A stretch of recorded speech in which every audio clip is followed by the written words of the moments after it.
Good communication is key to a healthy relationship, especially when it comes to parents and kids. The dynamic, of course, does change when those kids are all grown up. Here to help explain that is Dr. Kerry Dixon, aka Dr. Mom. So thank you so much for coming with us today. Thank you for having me. Okay, so we know communicating, it's got to happen, it's important, but how much is regular communication for any set of parent and children? Regular depends upon the parent and the child. So you want regularly not to be just for holidays or special occasions. When I say regularly, every day can, for some, may work.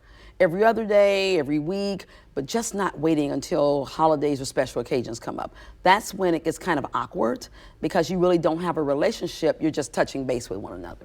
Okay, so you really have to build on that healthy relationship. Absolutely, absolutely. You have to by having fun conversations, listening to one another, knowing your adult child as a person like you would a colleague at work, a young colleague at work, but not necessarily as your child. Okay, and then what if you're an adult giving unsolicited advice? How does that usually go, and is it something that people should do if someone's about to make a mistake? Most adult children do not want unsolicited advice from their parents because they've been getting advice their entire lives. They've been hearing what you think, what you know, what you shouldn't do, or I told you so. You don't want to do that because what you'll do is you make them defensive.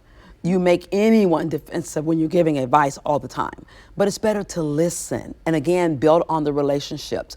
And if you have fun relationships, if you're talking about things that are fun just regularly, it may be the game, the football, sports, makeup, shopping, jokes, just sending one another jokes or just talking, then when it comes time for some kind of advice or information, your child is more receptive because they actually have a relationship with you and you're not just pointing the finger or telling them what to do or not to do. Okay, well, I hope my mom was listening, but anyway, for all of that. But what about trivial issues, things that maybe don't necessarily mean something? That's what I mean by fun. I mean, calling or texting your child about a joke, and they're texting you a joke, or shopping, or again, I'm considering doing some work in our home, changing our dining area, our living room. So I texted my daughter and asked her which dining room set looks better, or should I buy this one or that one? So just really welcoming their expertise, talking to them as people, and again, making sure that you communicate whatever their preferred method of communication is. Some want you to call them, some would rather get a text. Okay. Or good to know. Yeah, but listening to them, again, just treating them as people and not as your child. That makes a huge difference. So what I consider trivial are just fun conversations, just something that's not always rooted in something so serious. Okay, so sometimes it's okay to treat them maybe like a young adult versus as your actual relative.